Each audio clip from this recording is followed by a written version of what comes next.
Good, well, welcome back to the second hour of Biz Check. And I'm just sitting here and wondering what the future will look like, because you have AI musicians, you have AI doctors, you have AI news anchors, you have AI reporters, you even have AI dogs.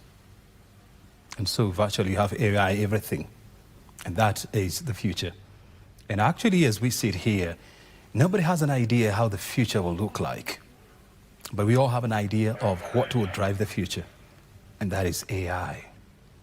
I'm joined by a man who has lived through the AI age, and he has an idea of what the future of jobs will look like in the next 10, 20, 30 years. I'll be asking him whether he will be guessing or whether what he'll be basing his arguments on. And this is none other than Fadel Al-Tarzi. He's from Egypt. He's the CEO of Nextford University, an online university based out of Washington, D.C. in the United States of America. Thank you very much indeed, Fadel, for joining us. First of all, give us a brief background of who is the man in front of us. Thank you for having me this morning. My name is Fadel Al-Tarzi, and I am from Egypt, as you indicated. I left Egypt about 20 years ago. By background, I studied business and technology, and I've been an entrepreneur for about 20 or 25 years now. I started my first business at age 18. Nextford is probably my fourth or fifth company. And the reason I started it is out of a desire to build a business that has the potential for significant positive social impact. So I have this fundamental belief that lack of education is the root cause of most world challenges. So if we could address that challenge, then we can enable very significant social and economic mobility across the world. You are the founder and CEO of Nextford University? Yes. Which is a virtual university. And you're telling me that you have about 15,000 students spread all over the world. How did you decide to come up with a concept of an online university? So originally, the idea was not to build a university. Originally, I asked myself, why is it that what universities are teaching seems to be so disconnected from what employers are looking for? And why is it that this was back in 2019, still less than 10% of the world's population has a college degree? It just doesn't feel logical. With all the resources and all the investments happening across the world, still a fraction of the world has a college degree. Yeah. So when I started analyzing that problem, it became clear to me that the traditional university model is no longer fit for purpose. It is a model that was designed centuries ago for an era that's no longer relevant today. So the notion that you have to go somewhere physical and spend X number of years there is not so appropriate for today's era, where people need to continuously learn throughout their lifetimes. At the same time, the concept of having to sit in a classroom physically, was again, it seemed disconnected from reality when people are working remotely all across the world in different places. What universities are actually teaching was so theoretical as well to a large extent. So learners were graduating, finding themselves unemployable. So there was just a lot that was broken with the system. In the US in particular, cost was a massive, massive issue. So there's over $1 trillion in student loans. So about 80 or 90% of college tuition is paid through loans. That infrastructure doesn't exist outside of America, which means if you don't have money, you just don't go to university. So the whole system seemed to me like it was significantly outdated. And that's what eventually led us to say, okay, well, we need to build a new system from scratch, as opposed to try to work with existing universities in upgrading their existing infrastructure. In short, you look at the whole educational ecosystem and you just removed it and decided to come up with a new concept on your own. Help us understand this. Technology is disrupting everything, from medicine to education, where you are, and even to media, whereby now we are sitting inside a legacy media concept, where the new media is taking place, and the disruptions are everywhere. So when you look at education, the brick and mortar concept of education, do you see it lasting another 50 years? If we're talking about brick and mortar, as in like traditional campus-based universities that are offering programs 100% online, 100% in person, led by faculty lecturing people for hours, the answer is no. Definitely it's not going to be there. No, I would be willing to bet, very heavily that any university offering that style of education will cease to exist 50 years from now. 50 years from now. Even less, I would say, like within the next 20 years. Even 20 years from now. I don't think these will exist anymore. Anyone that does not adapt will not exist. So they may not disappear completely. So like with any business, it's like banking is a great example, right? So if you look at traditional banks and then you look at fintechs. So traditional banks, had they not offered online banking and had they not modernized their infrastructure, generally speaking, they would go out of business. Most of them have offered online banking and mobile banking and started offering new products over the years. That being said, the fintechs, to a large extent, have still taken over.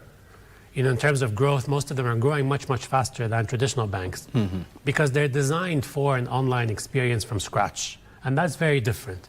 When you take a 100-year-old organization and try to modernize it versus building an organization from scratch in a way that's much more efficient and designed for the current era that we live in, the second tends to win. So I think universities find themselves in that position. Some of them will manage to evolve, others will cease to exist. And I think the vast majority will cease to exist, whether here or in the US. And so for Dale, when you're seated inside a room with vice chancellors, chancellors, and CEOs of traditional universities, Yes. what do you tell them? I mean, I tell them that history tends to repeat itself across industries, and we've seen the nature of disruption happening across many other sectors, and that disruption is now inevitable in education. I think the root cause is not disruption for the sake of disruption. It is because the outcomes are not there. So I asked them one fundamental question. When people come to your university, what do they expect? And the reality is, people go to university to get jobs. So I asked them, why do you exist?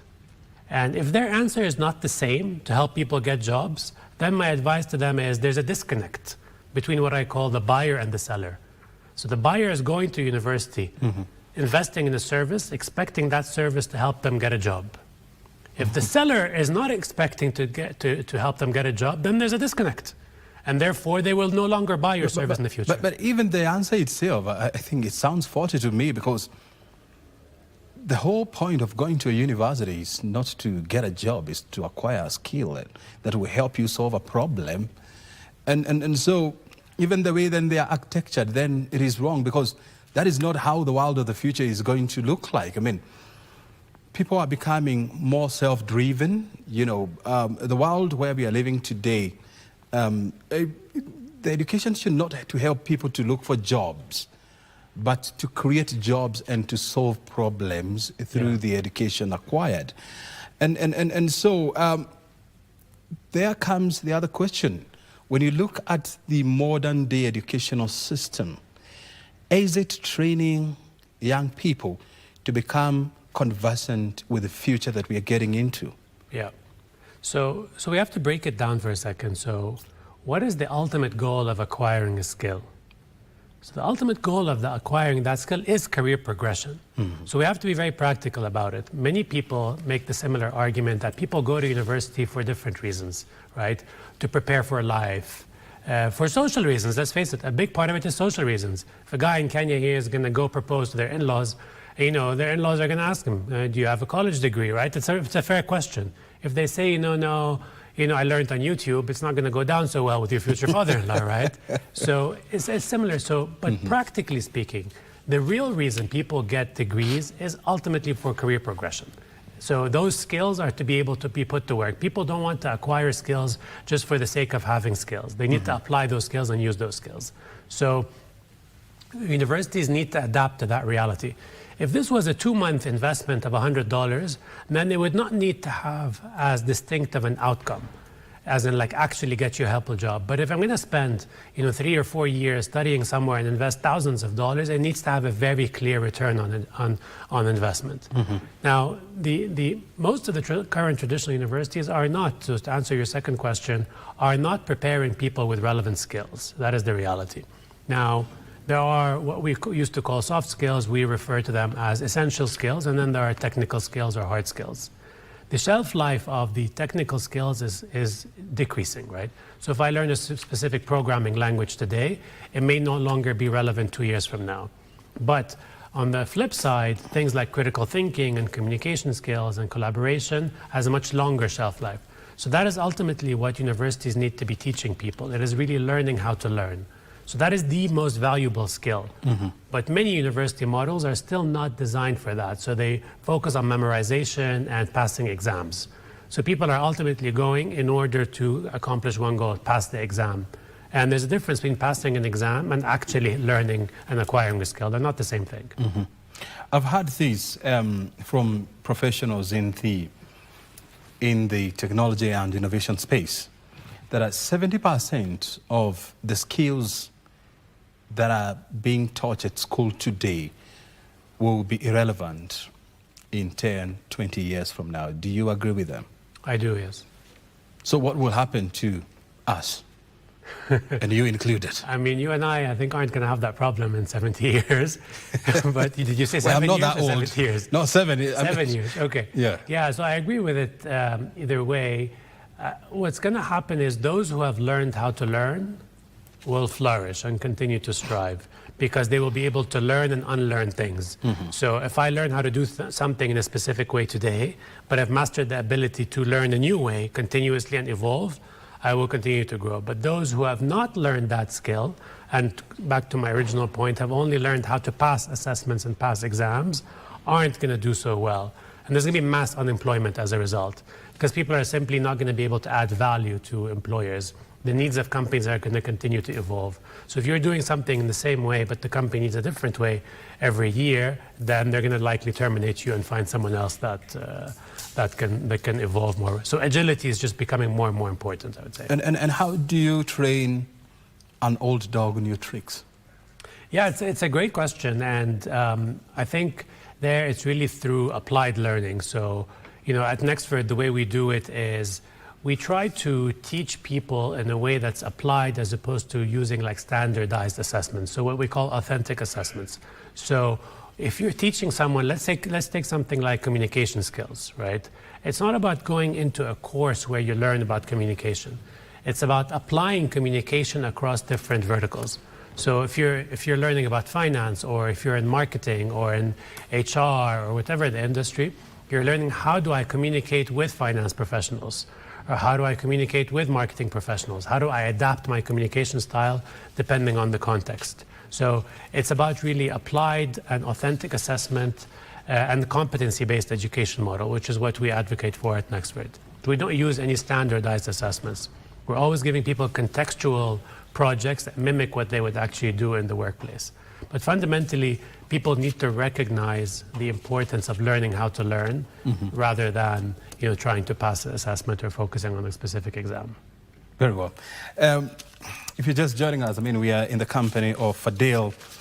She's the CEO of Nexford University, which is an online-based university in Washington, D.C. He's joining us this morning to help us understand the future of jobs and how AI, or artificial intelligence, is disrupting the way we live. And I've just asked him what is the future of Fadil and O'Brien. And he doesn't even know, because I also don't know. Well, that's the kind of conversation we're having here. We just want to take you to Siaya County. We are back in studio, and we're waiting up with the company of Fadil Al-Tarzi. He's the CEO and founder of Nexford University. We've been discussing the future of work, the future of everything here. And Tarzi, before I let you go, I just want to hear from you. We are in agreement that students at the moment are not being skilled with the right skills for the future, so to speak. And so what is it going to happen? Aren't we then likely to have a job mismatch, a skills job mismatch? Yes, definitely, and that exists today. It's existed for the past 10 years, even more. I think that what's going to happen is the gap will only widen. So unfortunately, the harsh reality is unemployment will only continue to rise until there's a fundamental shift in education systems. That mismatch exists, and when it's going to be compounded as a result of the automation that's going to take place from AI. So AI is going to take over a lot of jobs, plus a lot of the talent on the market is going to be underskilled. So unemployment will continue to rise as a result. So what should we do so that we prepare for the future? I mean, I think everyone just really needs to prioritize upskilling themselves, educating themselves, and taking a more proactive approach in figuring out what they should be learning, as opposed to relying on governments to tell them what they should be, because governments just have not been able to keep up with the rate of change. So I think it's up to parents and companies particularly to play a much larger role in telling the general public what they're actually looking for, what are the skills that they value. How do you upskill yourself for a future that you don't know how it will look like? Yeah, like I said earlier, I think there are fundamentals like learning how to learn, like critical thinking, like communication skills, like collaboration that are going to remain. And then there are other areas, depending on the industry, where while we don't know the entire future, we know some specific areas are going to continue to thrive. A good example would be something like product management and product design. So if you're in the business or tech industry, the concept of how do you design solutions based on real problems is something that's going to continue to exist. So product-related roles are going to continue to thrive. Things related to data science, analytics will continue to increase. Cybersecurity will increase. So there are a number of industries that we can tell with a very high degree of certainty that are going to continue to grow very significantly over the next decade. So that's one area. And then on offline industries as well, things like agriculture, for example, how do you produce food more efficiently? How do you reduce waste? Energy, for example, green jobs, like how do you produce more solar power? How do you produce it more efficiently? So, skills related to these industries are going to continue to exist, and the demand for those skills is going to continue to increase for sure. So, what is your final remarks, and what would you advise somebody who is watching this show and wondering where do they go from here?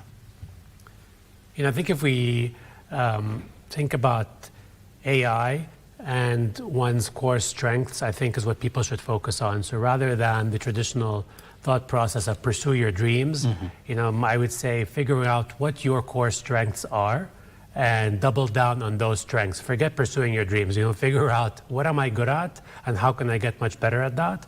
And the second is how can I become an AI-enabled employee, regardless of, or AI-enabled human, essentially. So it's really that combination of AI and human that's going to be very powerful. So AI is not necessarily going to replace humans, but it's definitely going to replace non-AI-enabled humans. So figure out how can you leverage technology to become a lot more productive. That's the best way to ensure that you can continue to add value in the job market.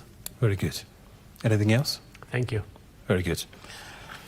Fadil Artazi, thank you very much for joining us. Thank you for having me. Very good. We've been talking to Fadil Artazi, the CEO and founder of Next4 University based in Washington, D.C., and of course discussing the future of jobs, the future of everything. And you're watching BizCheck. We are live from Broadcasting House.